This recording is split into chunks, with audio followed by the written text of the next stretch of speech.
Landmark judgments of the supreme court of India with citation याद कर लीजिएगा, because ये बहुत इंपॉर्टेंट है, इससे रिलेटेड क्वेश्चंस आते हैं। आज ही मुझे फोन आया था कि एक और स्टूडेंट का पीयूएलएलबी में सिलेक्शन हो गया, तो उन सब ने भी ये किया हुआ था, तो आप भी बस कर लीजिएगा, पाथ पे ही चलना है। पाथ तो आपके लिए क्लियर कर दिया आपके मेंटर ने, और खुद आप चलेंगे तो आप भी क्लियर करते जाएंगे। बिकॉज लेट से मैंने पगडंडी बना दी आपके लिए, या एक एक फेंट सा पाथ बना दिया, उसके ऊपर बस आप चलते जाएंगे, तो जो आपको ऑब्स्ट्रक्शंस दिखेंगे उसे आप निकालते जाइए। Landmark judgments of the supreme court of India. ठीक है जी। अब हम बात करते हैं सुप्रीम कोर्ट के जजमेंट्स की, ये सब जरूरी नहीं है। ठीक है। पर्सनल लिबर्टी के ऊपर बात करते हैं। ये केस साइटेशन है, आपको लिखना नहीं है, क्योंकि ये जजमेंट, ये मैं आपको पीडीएफ दे दूंगा, इस पीडीएफ का लिंक होगा इस वीडियो जब डलेगी तो उसके डिस्क्रिप्शन बॉक्स में होगा, और वैसे भी आपको जो है, जो स्टूडेंट्स क्लास के अंदर है, पर्सनल कोचिंग ले रहे हैं, उनको वैसे ही मिल जाएगा।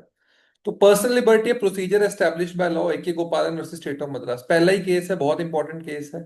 और यहाँ पे इसने इसको प्रिवेंटिव डिटेंशन यानी नजरबंद किया गया था। प्रिवेंटिव डिटेंशन होता है घर में ही या किसी जेल के अलावा जब डिटेन किया जाता है बंदे को, उसको प्रिवेंटिव डिटेंशन कहते हैं। घर में नजरबंद कर देना, ये कहते हैं कि बाहर ही लोगों से नहीं मिल सकता।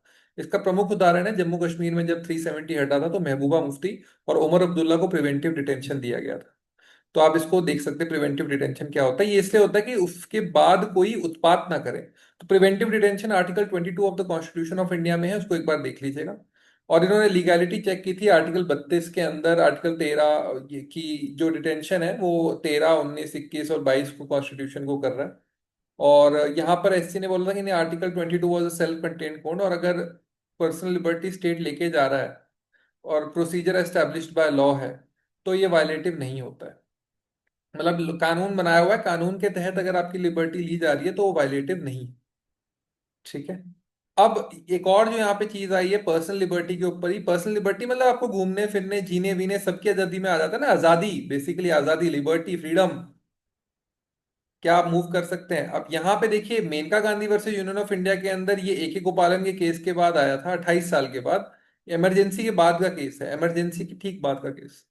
तो यहां पर एक गोपालन केस के अंदर बोल दिया था कि ठीक है भाई, प्रोसीजर एस्टेब्लिश बाय लॉ हो, मान लेते हैं कानून बनाया है, पर पार्लियामेंट ने लेट से कोई ऐसा कानून बनाया है जो वैसे ही अनजस्ट है, या स्टेट हरियाणा सरकार ने ऐसा लॉ बना दिया जो अनजस्ट है, बना दिया, उसको विधानसभा से पास करा दिया। इसका मतलब ये थोड़ी है कि वो अगर रीजनेबल नहीं है तो चल जाएगा कानून, नहीं चलेगा। ये इसीलिए इस केस में, Maneka Gandhi versus union of India case में बोला गया कि ये जो प्रोसीजर है ना, जो पार्लियामेंट ने या स्टेट ने फॉलो किया, ये भी फेयर, जस्ट और रीजनेबल होना चाहिए।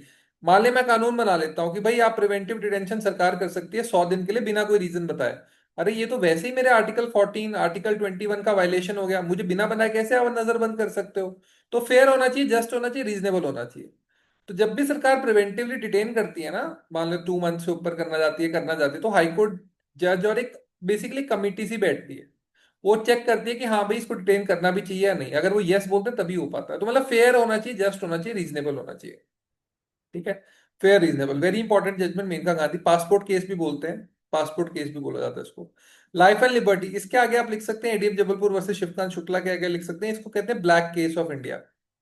ठीक है, ब्लैक स्पॉट केस ऐसे कुछ इसको बोलते हैं। इसमें बोल दिया गया था कि लाइफ एंड लिबर्टी, ये अब ये देखिए, इमरजेंसी के दौरान का केस है।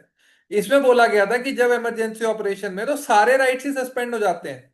बाद में इसको मेनका गांधी में हटा दिया है, और मिनर्वा मिल्स में हटा दिया था, बेसिकली मिनर्वा मिल्स के अंदर ये जजमेंट हट गया। उसमें बोला गया कि नहीं भाई ऐसे नहीं होगा जो इसमें बोला गया, इसको ब्लैक केस ऑफ इंडिया बोलते हैं। क्योंकि मान लेते हैं इमरजेंसी लगी और आपको मारने का ऑर्डर आ गया कि भाई इसको इसको फांसी दे दो, जब इमरजेंसी हट जाएगी तब आपको जिंदा थोड़ी कर सकते हैं। इसका मतलब है कि इमरजेंसी के अंदर आर्टिकल 21 और 20 आपसे नहीं लिया जा सकता है। इसलिए जस्टिस एच आर खन्ना की इसमें डिसेंटिंग ओपिनियन था। He was right, detention without trial is an anathema to those who love personal liberty. इसलिए इस जजमेंट को बाद में ओवरटर्न कर दिया गया था। ठीक है, life and liberty over ruled, यहाँ पे ओवर रूल्ड कर दी गई थी। ठीक है। के एस पुट्टू स्वामी के अंदर वर्सेस यूनियन ऑफ इंडिया के अंदर apex court overruled the majority view express in ADM Jabalpur versus Shivkant Shukla. ठीक है, ये एबरेशन था। Right. Amendability of fundamental rights, अब Shankari Prasad versus fundament versus union of India, very important, very very important. यहां पे amendability, ये आपको एक्चुअली जो भी वामिका, आपको ये साइटेशन के साथ करना है, और बाकी लोगों को बाय वर्ड जो इस डॉक्यूमेंट के अंदर है याद होना चाहिए।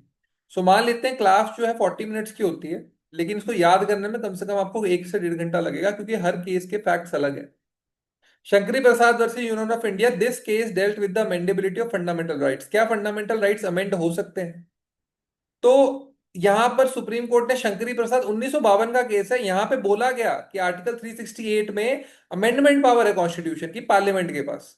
तो उन्होंने बोला यस, ये फंडामेंटल राइट्स को भी अमेंड कर सकते हैं। देखो ये याद रखो, ये एकदम कॉन्स्टिट्यूशन बना बनाया, उसके बाद वाली पार्लियामेंट और उसके बाद वाला सुप्रीम कोर्ट है, उसने ये राइट एक्सप्रेस कर दिया है कि भाई कर सकते हैं।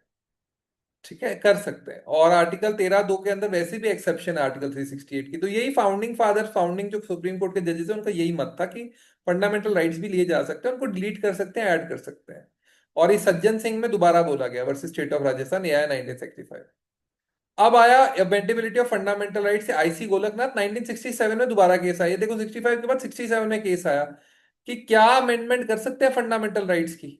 तो ओवर रूल कर दिया, मेजोरिटी ऑफ 6-5 में 11 जजेस की बेंच बैठी, उन्होंने 6-5 में ओवर रूल कर दिया कि भाई आर्टिकल 368 वाला भी लॉ ही है, और वो फंडामेंटल राइट्स को आप अमेंड जो है नहीं कर सकते हैं।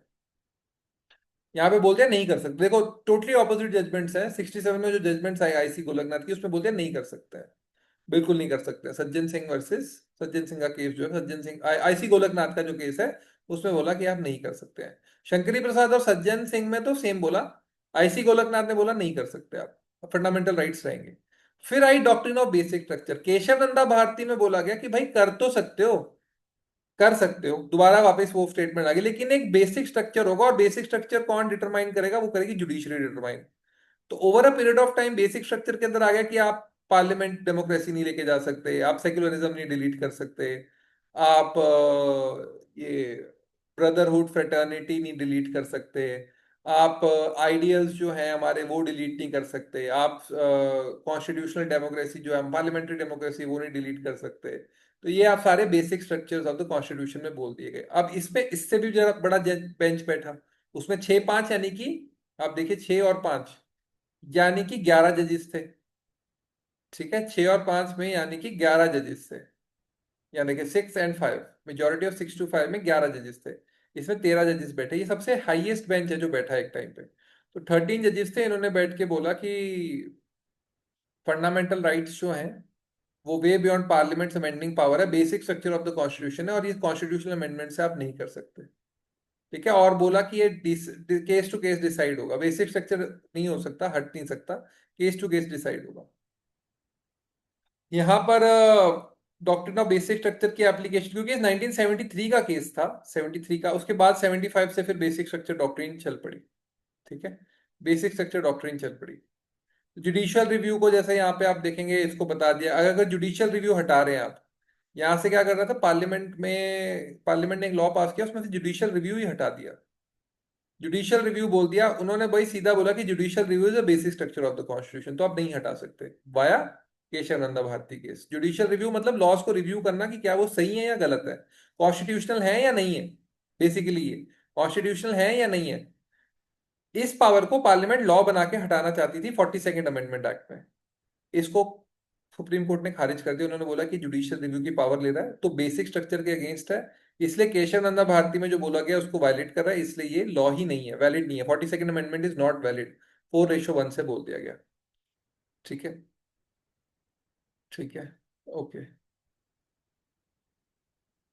Constitution of the basic structure, IR Coelho case, doctrine of the basic, ये known as the 9th schedule case बोला जाता है। और इंटरप्रिटेशन दी गई तो सुप्रीमेसी ऑफ द कॉन्स्टिट्यूशन बोली गई कि देखिए पार्लियामेंट सुप्रीम नहीं, कॉन्स्टिट्यूशन सुप्रीम है। और जुडिशियल रिव्यू को फिर से बोल दिया गया कि mechanism for testing legislative act, जो भी एक्ट, ये डेट देख लीजिए आप, अप्रैल 24 1973 के बाद आएगा, वो जुडिशियल रिव्यू के ऊपर जाएगा। वो देखा ही जाएगा कि क्या ये एक्ट बेसिक स्ट्रक्चर को वायलेट तो नहीं कर रहा है कहीं। अगर वायलेट कर रहा है तो वो खारिज कर दिया जाएगा। ये डेट है, इसके बाद से ना जुडिशियल रिव्यू हर एक लॉ पर बनता है, हर एक लॉ पर बनता है। इससे पहले कॉन्स्टिट्यूशनल जब पार्लियामेंट अमेंड करती थी ना, उस पर नहीं होता था, तभी वो फंडामेंटल राइट्स भी हटा सकते थे। लेकिन इस डेट के बाद से आप जो भी लॉ बनाएंगे, अगर वो फंडामेंटल राइट्स को वायलेट कर रहा है या बेसिक स्ट्रक्चर को वायलेट कर रहा है, तो खत्म, फिर वो लॉ को अनकॉन्स्टिट्यूशनल बोल देते हैं। अगर आप फंडामेंटल राइट्स में कोई चेंज कर रहे हैं और वो बेसिक स्ट्रक्चर को वायलेट कर रहा है, ओवर, नहीं आएगा वो। पब्लिक इंटरेस्ट लिटिगेशन आप ये देख सकते हैं, 1976 का केस है ये। Case is to be structured as the foundation of the public interest litigation in India. ठीक है, ये पब्लिक इंटरेस्ट लिटिगेशन के अंदर आता है। ये foundation of public interest litigation है। यहाँ पे वी आर कृष्णा अय्यर ने बोला कि procedural prescriptions are handmaids not mistress of justice. तो यहाँ पर प्रो बोनो पब्लिको आपकी पीआई लेने लग पड़ी कि अगर आप एक पब्लिक के इंटरेस्ट के लिए कोई लिटिगेशन डाल रहे हैं तो कोर्ट उसे एक्सेप्ट कर लेता है, और उसके बाद एक्सेप्ट करने के बाद उस पर डिसीजन दे सकता है। बस प्रो बोनो होना चाहिए, ऐसा नहीं कि आपका खुद का मैटर है। प्रो बोनो होना चाहिए। कॉमन मैन के नेसेसरी जस्टिस के लिए आप पीआईएल डाल सकते हैं, पीआईएल डाल सकते हैं। ठीक है। सुनील बत्रा वर्सेस दिल्ली एडमिनिस्ट्रेशन, ये प्रिजन रिफॉर्म्स पे फिर पीआईएल आई, और फंडामेंटल राइट्स में इसको काफी टाइम की आई थिंक सजा हो गई थी, या फिर इसके साथ कुछ हरासमेंट हो रहा था। तो ये एक लैंडमार्क डिसीजन है, Sunil Batra versus Delhi administration prison reforms के ऊपर। पब्लिक इंटरेस्ट लिटिगेशन वर्सेस बंधुआ मुक्ति मोर्चा, बेसिकली ये बॉन्डेड लेबर होती थी जिनको आप कर्जा देकर हमेशा के लिए बंधुआ बना लेते थे, मजदूर। वो बेचारा ब्याज ही चुकाई जा रहा है पूरी जिंदगी भर, उसका सूद उसका जो मेन प्रिंसिपल है वो कभी टच ही नहीं हो रहा, इंटरेस्ट पे इंटरेस्ट ही कमाई जा रहा है। इसको आप बंधुआ मजदूर रख लेते थे, बॉन्डेड लेबर। तो बॉन्डेड लेबर को बोला गया कि इसके लिए आप लेकर आ सकते हैं। अब आते हैं आर्टिकल 21 के ऊपर, right to die with dignity. So ये है अरुणा शॉनबॉक का केस। यहाँ पर एक लड़की थी, उसका रेप किया गया, नर्स थी वो, और उसको पता नहीं मारा पीटा गया। वो वेजिटेटिव स्टेट में चली गई, मतलब अधमरी स्टेट में चली गई, जो मुन्ना भाई एमबीबीएस में जादू की झप्पी लेता है, वो जो टकला गंजा होता है, बॉल्ड मैन, और वो व्हील चेयर पे होता है, बिल्कुल वैसे स्टेट में चली गई, वेजिटेटिव स्टेट में। तो ये डिस्कस किया गया कि क्या सुसाइड के राइट्स होने चाहिए अगर असिस्टेड सुसाइड हो, इन केसेस में जहाँ पे बंदे को पता ही नहीं लग रहा है कि वो क्या कर रहा है, वो बस अधमरी हालत में वो बहुत टाइम तक पड़ी रही, 36 ईयर्स तक, क्योंकि वो नर्स थी। तो वहां की नर्स उसका ध्यान रखती रही और वो एक हॉस्पिटल बेड पर पड़ी रही। तो फिर यहाँ पर आ गया था कि यस, यूथेनेशिया जो है दे सकते हैं, वेजिटेटिव स्टेट में अगर पर्सन है तो दे सकते हैं, दे सकते हैं इन केसेस में पैसिव यूथेनेशिया दे सकते हैं। ठीक है, नेक्स्ट फ्रेंड के अंदर एब्सेंस ऑफ डॉक्टर के अंदर आप दे सकते हैं। Human rights cause, right to die with dignity, ये दोबारा आया। ठीक है,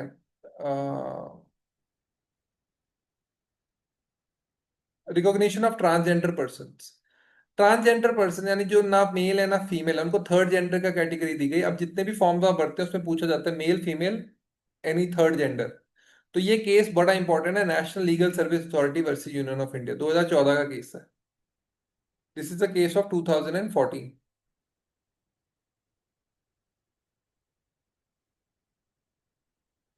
ठीक है, this is the case of 2014। Okay.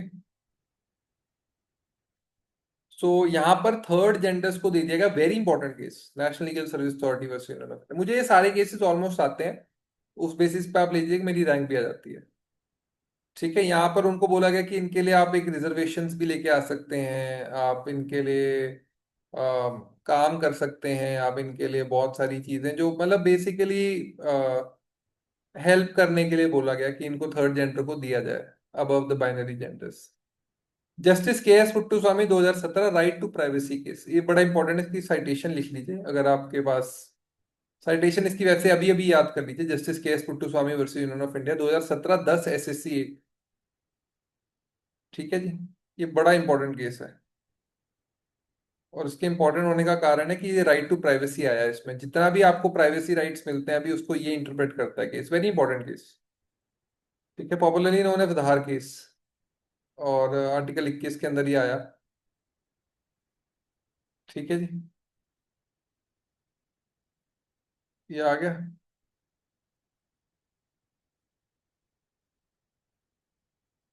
अब हम आगे बढ़ते हैं, नवतेज सिंह जौहर वर्सेस यूनियन ऑफ इंडिया, ये आया ह्यूमन, ये आया सेक्सुअल, जो होमोसेक्सुअल यानी गे सेक्स होता है ना, उसको उसको डीक्रिमिनलाइज कर दिया। मतलब पहले उस पे सोडोमी बोलकर उस पे 10 साल की सजा थी मैक्सिमम, इसको डीक्रिमिनलाइज कर दिया इफ जजमेंट ने, वेरी इंपॉर्टेंट जजमेंट। एलजीबीटी वगैरह जो लोग हैं वो नॉर्मल सेक्सुअल एक्ट नहीं करते हैं, वो लोग आपस में जो नॉर्मल सेक्सुअल एक्ट, मतलब वो जो नॉर्मल सेक्सुअल एक्ट नहीं माना जाता था उसको 2017 से पहले, 2018 से पहले उसको बोला जाता था एबनॉर्मल है ये। उसी बेसिस पे डीक्रिमिनलाइज क्रिमिनलाइज किया हुआ था। उसको नॉर्मलाइज कर दिया गया इसके अंदर कि भाई ये क्रिमिनल एक्ट नहीं है। ये है तो नवदेत सिंह जौहर वर्सेस यूनियन ऑफ इंडिया 2018 का केस है। प्लीज इसको ध्यान रखिए। 5 जज bench, SC bench, historic unanimous decision दिया गया। ठीक है। और ये आ गया इसके अंदर। Gender justice Shah Bano case, milestone in the journey of gender justice. ठीक है, ये शाहबानो बेगम का केस है। और ये इस पे मूवी भी बन रही है अभी, हक नाम से मूवी आ रही है।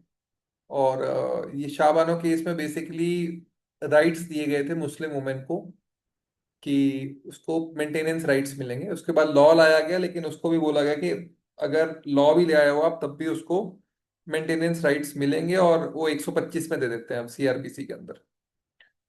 तो 125 सीआरपीसी के अंदर दिया गया। और ये बड़ा इंपॉर्टेंट केस है शाहबानो बेगम केस, और अभी मूवी भी बन रही है, तो बहुत इंपॉर्टेंट तरीके से ये आगे आपके पेपर के अंदर आ सकता है।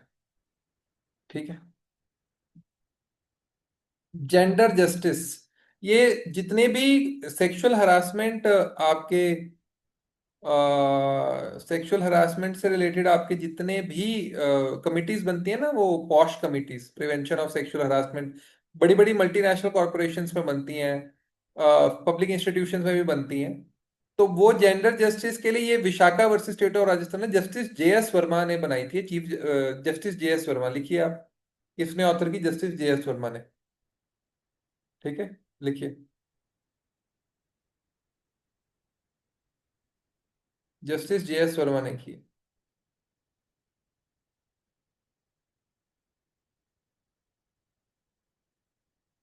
ओके, अब आगे बढ़ते हैं। तो यहाँ पर विशाखा गाइडलाइंस आई हैं, और इसी के बेसिस पे आपका प्रिवेंशन ऑफ सेक्सुअल हरासमेंट चलता है सभी कंपनीज के अंदर। देखो ये कितने इंपॉर्टेंट केसेस हैं, सारा कुछ इसी के अंदर है, इसके अंदर ही है। अब आया ट्रिपल तलाक केस, ये बड़ा इंपॉर्टेंट केस है। ट्रिपल तलाक case is very very important. ये Shayara Bano versus union of India का केस है। 22 अगस्त 2017 को आया है ये, और इसमें ट्रिपल तलाक को बैन कर दिया था। ट्रिपल तलाक को इसमें बैन कर दिया था। ट्रिपल तलाक is manifestly arbitrary and marital tie can be broken capriciously and whimsically by a Muslim man without any attempt at तलाक तलाक तलाक, इस पे तलाक हो जाता है मुस्लिम लॉ में। तलाक तलाक तलाक, अगर मैंने ये बोल दिया ना, तलाक देता हूं मैं तुम्हें शायरा बानो, तलाक देता हूं मैं शायरा बानो, होशोबाज में तुम्हें तलाक देता हूं मैं शायरा बानो, तुम्हें होशोबाज में तलाक देता हूं, इसे बोलते हैं हम, लिखिए आगे, तलाक उल बिद्दत। इसको वर्स्ट फॉर्म ऑफ डिवोर्स बताया गया, पर ये वैलिड है। ठीक है, तलाक उल बिद्दत बोलते हैं इसको, बिद्दत, तलाक उल बिद्दत लिख लीजिए। ठीक है।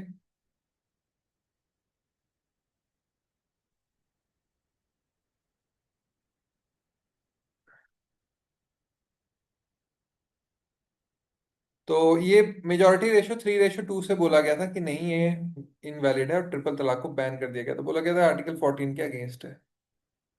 आगे चलते हैं। India young lawyer association versus the state of Kerala. India young lawyer association versus the state of Kerala. अब ये वाला केस जो है ना, ये एक बड़ा इंपॉर्टेंट केस था। इसके अगर मैं थोड़ा सा बैकग्राउंड दे दूं, ये काफी इंपॉर्टेंट केस है, इस बार भी अभी ये चला हुआ है इस टाइम पे भी। तो इसमें बताया जाए तो ये सबरीमला टेम्पल है। Sabarimala temple is a temple जहां पर 40 दिन का व्रत लेकर, 40 दिन का ब्रह्मचर्य व्रत लेकर मेल्स जाते हैं। ये मेल्स के लिए टेम्पल है। और फीमेल्स जो है वो 10 to 50 ईयर्स में नहीं जाती, नहीं अलाउ किया जाता। जो मेल्स हैं उन्हें ब्रह्मचर्य रखना पड़ता है, सेलिबेसी का वाव लेना पड़ता है 40 डेज के लिए, चाहे आप मैरिड हैं या अनमैरिड हैं। आपको जमीन पे सोना है, काले कपड़े डालने हैं, और सारे लोग, आपको घर में भी रह सकते हो लेकिन चप्पल वप्पल नहीं डालनी है, बड़े रूल्स हैं इसके। और 10 to 50 ईयर्स यानी जो मेंस्ट्रुएशन टाइम है उसमें आपको ब्लड नहीं चाहिए, जर्नी के टाइम भी ब्लड नहीं चाहिए, एंड इस टाइम पे आपको मेरे ख्याल से एक ब्लड नहीं चाहिए। बेसिकली वो तांत्रिक टेम्पल है।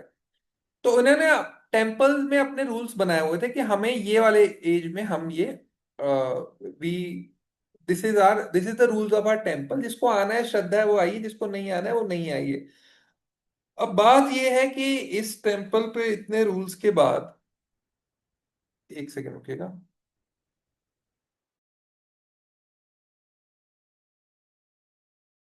इतने रूल्स के बाद काफी टाइम के बाद इस पर ये अपना ये हो गया कि ये वुमेन के साथ वुमेन की एंट्री को बैन करता है। तो सबरीमला टेम्पल ने बोला कि we are a private temple, मतलब we are a temple but we have our own rules, जिसको नहीं पसंद है वो नहीं आए। इस चीज को इंडियन यंग लॉयर एसोसिएशन में बोला गया कि we do not agree with it, and हमारे आपको सबको खोलना पड़ेगा आर्टिकल 14 को बनाकर, कि भाई राइट टू इक्वालिटी होना चाहिए और 27 साल के उसमें आपको खोलना पड़ेगा ड्यूलिज्म। अब इसमें जो एक बड़ी इंपॉर्टेंट बात है ना, कि इसमें एक फीमेल जज बैठी थी इस जजमेंट में, जस्टिस इंदु मल्होत्रा। उसने बोला कि अगर हम रिलीजियस लॉज को और रिलीजियस राइट्स और बॉडीज को ही मैटर में लगे रहें कि मुस्लिम लॉ में कौन आगे होना चाहिए, किस टेम्पल में किसको एंट्री होनी चाहिए किसको नहीं होनी चाहिए, तो टेक्निकली एक सेक्युलर इंस्टीट्यूशन रिलीजियस मैटर्स को डिस्कस कर रहा है। एक सेक्युलर इंस्टीट्यूशन रिलीजियस मैटर्स को डिस्कस कर रहा है with regard to religious rights, कि किसको किसको कहां प्रेयर करनी चाहिए कहां नहीं करनी चाहिए। This will open a Pandora box. उसका जजमेंट डिसेंटिंग था in a judgment which was made for the favour of the women. So ये बड़ा इंपॉर्टेंट हो जाता है आपके लिए, इसको देख लीजिएगा। ठीक है जी। Sabarimala temple Indian young lawyer association case, very important. Gender justice section 497, Joseph Shine versus union of India. तो ये है आपका एडल्ट्री।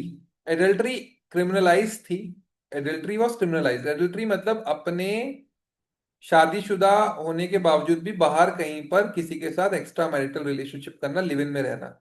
शादीशुदा होने के बावजूद भी कहीं बाहर बेसिकली रहना, किसी के साथ रहना या सेक्सुअल रिलेशनशिप्स मेंटेन करना। सो एपेक्स कोर्ट ने बोला कि ये सिविल ऑफेंस तो है, ठीक है हम मानते हैं इसके बेसिस पे आप डाइवोर्स ले लो, लेकिन ये क्रिमिनल नहीं है, क्योंकि इसको बोला गया कि अब समाज में इतना ज्यादा होता है कि आप इसे क्रिमिनल एक्ट नहीं बना सकते, क्रिमिनल एक्ट नहीं है, इसको एक्सेप्ट करिए। एंड यहाँ पर सुप्रीम कोर्ट ने बोला कि लॉ अनकॉन्स्टिट्यूशनल है, treat husband as the master, but ये एक तरीके से वर्ड प्ले ही था। बेसिकली उन्होंने इसलिए कर दिया क्योंकि ये हर जगह चला हुआ है। ठीक है, ये हर जगह चला हुआ है। सो यहाँ पर ये आता है, treats a husband as the master. Court held any provision of the law affecting individual dignity, equality of the woman invites the wrath of the constitution. चलिए, इसके बाद आता है power under article 356, imposition of president's rule in the states. तो SR Bommai versus union of India का case है 1994 का। ये आर्टिकल 356 क्या है, ये आप हर्ष सर के साथ पढ़ेंगे। ये स्टेट इमरजेंसी लगाने की पावर, स्टेट इमरजेंसी लगाने की पावर है प्रेसिडेंट के पास, कि अगर स्टेट में लॉ एंड ऑर्डर नहीं फ्लो कर रहा है तो आप इमरजेंसी लगा सकते हैं। अब हुआ क्या, जब सेंटर के पास ये पावर आ गई ना, एक तरीके से पावर थी कॉन्स्टिट्यूशन में, उन्होंने 1947 से, वैसे तो 59 या 58 से ही, जहां पे उनको स्टेट की सरकार नहीं पसंद आती थी, मान लो कांग्रेस है उसको स्टेट की सरकार नहीं पसंद है, वो वहां पे इमरजेंसी रूल लगा देती थी और उसे बोल के वो मतलब एक तरीके से सरकार गिरा देती थी। तो ये आया फिर जजमेंट 1994 में कि भाई 356 का मतलब ये नहीं कि आप आर्बिट्ररी कहीं पे भी इमरजेंसी रूल लगा दो और उसके बाद बोलो इलेक्शन होंगे। यहाँ पे यही बोला गया ब्लैटेंट मिसयूज हो रहा है, कम से कम 60-70 बार हो गया था 356 का यूज। तो इसलिए इसको टैकल करने के लिए सुप्रीम कोर्ट ने बोला कि भाई if there are material behind the proclamation, material क्या है, मटेरियल रेलिवेंट है, कोई बेलाफाइड यूज ऑफ पावर है, अगर ये हुआ तो फिर इमरजेंसी नहीं लगती अगर सुप्रीम कोर्ट के अंदर ही मैटर चला गया। ठीक है जी। अब आगे बढ़ते हैं।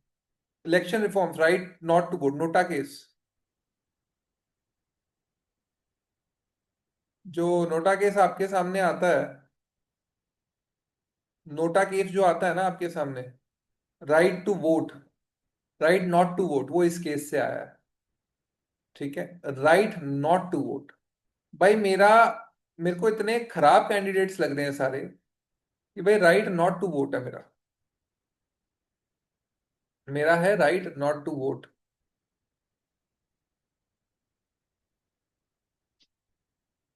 ठीक है।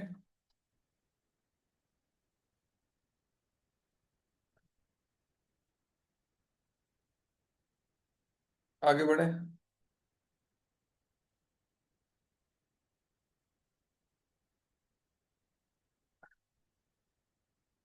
Lily Thomas versus union of India 2013 का केस है।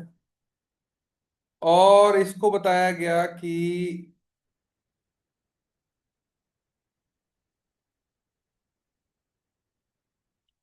इसमें, चलिए एनीवेज ये बोला गया, यहां पर देखिए बेसिकली बात ये हुई थी कि जहां पर मिनिमम सेंटेंस 2 साल का है, मिनिमम सेंटेंस है 2 साल का, सेंटेंस हो गया किसी एमएलए को या एमपी को। अगर 2 साल का सेंटेंस हो गया तो भाई वो सीज हो जाएगा मेंबर, वो मेंबर नहीं रह सकता। He can not remain a member, he would cease to be a member of the house. भाई 2 साल से ऊपर कन्विक्शन होगी फिर भी आप नेता बने घूम रहे हो, तो बेसिकली इनको क्या जेल में रख भी देते हैं ना नेता को, कन्विक्ट नहीं होता वो नेता, कन्विक्टेड नहीं होता, बस उस पे केस चल रहा है, एक्यूज्ड है वो, तो वो बेल पे बाहर रहते हैं, नेता बने रहते हैं। अगर सेंटेंसिंग हो गई 2 साल से ऊपर की, तो भाई फिर दो 2 साल या तो फिर वो मेंबरशिप चली जाती है। इंडिपेंडेंस ऑफ जुडिशरी, फर्स्ट जजेस case, SP Gupta versus union of India, SP Gupta versus union of India. पहले केस में तो कंकरेंस नहीं बोला था, लेकिन बाकी सब में बोल दिया गया था, कलीजियम सिस्टम आ गया था। ये supreme court advocates on record record association versus union of India 1993 का केस है। इसमें बोल दिया गया था कि भाई कंसल्टेशन नहीं होता, जो कंकरेंस, कंसल्टेशन का मतलब है अगर आप सुप्रीम कोर्ट चीफ जस्टिस से पूछ रहे हो किसे जज बनाया जाए, तो इसमें सरकार का नहीं, इसमें किसका रोल है, अगर चीफ जस्टिस बोलेगा और उसके साथ जो सीनियर मोस्ट जजेस हैं वो बोलेंगे कि यस इसको जज बनाया जाना है, तो वही जज बनेगा। ये कलीजियम सिस्टम का, इससे यहाँ इंडिया में जो 5 जजेस होते हैं ना टॉप के सुप्रीम कोर्ट के, वही डिसाइड करते हैं बेसिकली कि कौन सुप्रीम कोर्ट के अंदर आएगा। तो वो इन्होंने इस केस में बोला है, वो उन्होंने इस केस में बोला है।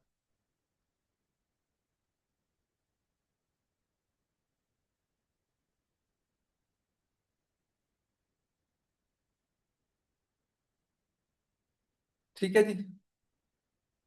कोर्ट ने बोला कि ये कलीजियम सिस्टम होना चाहिए चीफ जस्टिस के साथ और 2 अदर सीनियर मोस्ट जजेस, ये तो 94 3 का जजमेंट है, सॉरी। तो 93 के जजमेंट में ये बोला गया। अब यहां पर री स्पेशल रेफरेंस में 1999 में फिर गया ये केस। तो यहां पर देखिए सिंपल सी बात है, फोर्थ जजेस केस में अंदर तो ये 140 इसमें 9 जजमेंट्स ने बोला कि नहीं ये जजमेंट जो हमने 1993 में दिया था ये ठीक है। और फिर फोर्थ जजेस के ये इसके बाद आया, इसके अंदर कलीजियम के अंदर पहले सीनियर चीफ सीजेआई था और 2 सीनियर मोस्ट जजेस थे, इसमें बस इंक्रीज कर दिया गया नंबर ऑफ जजेस को, इसमें सीजेआई और 4 मोस्ट सीनियर जजेस रखे गए। जो अभी का सिस्टम इसी पे चलता है, अभी का सिस्टम इसी के ऊपर चलता है। ठीक है, अभी का सिस्टम इसी के ऊपर चलता है। फिर आया इंडिपेंडेंस ऑफ जुडिशरी, 4 जजेस केस, ये सुप्रीम कोर्ट एडवोकेट, एनजैक केस बोलते हैं इसे, एनजैक case, national judicial commission appointment commission थी। 99th अमेंडमेंट याद रखिएगा, 99th अमेंडमेंट के अंदर ये एनजे एक्ट की कमीशन जो है बनी थी, इसको अनकॉन्स्टिट्यूशनल बोल दिया था। ठीक है, क्योंकि इसमें बोला गया था कि जजेस अब कैसे नियुक्त होंगे नेशनल जुडिशियल अपॉइंटमेंट कमीशन में, कैसे होंगे, एक सीजीआई होगा, 2 सीनियर जजेस होंगे, लॉ मिनिस्टर बैठेगा, 2 एमिनेंट पर्सनैलिटीज बैठेंगी जो कि prime minister, leader of opposition और सीजीआई चूज करेंगे। ये लोग मिलकर चूज करेंगे, लेकिन फिर यहां पर ये एनजैक को अनकॉन्स्टिट्यूशनल बोल दिया गया, एनजैक को अनकॉन्स्टिट्यूशनल बोल दिया गया। 99th amendment was struck down. सबको ये समझ में आ गया? कोई प्रॉब्लम है तो प्लीज बताएं, कोई प्रॉब्लम है तो प्लीज बताइए। ये आपको नो। जजमेंट्स आनी चाहिए, अगर ये जजमेंट्स नहीं आती हैं तो फिर दिक्कत होती है। These judgments are very important. ठीक है, ये सारी जजमेंट्स में आपको एज इट इज पता होना चाहिए, और इसके आसपास वाली जजमेंट्स भी पता हो तो बढ़िया ही है।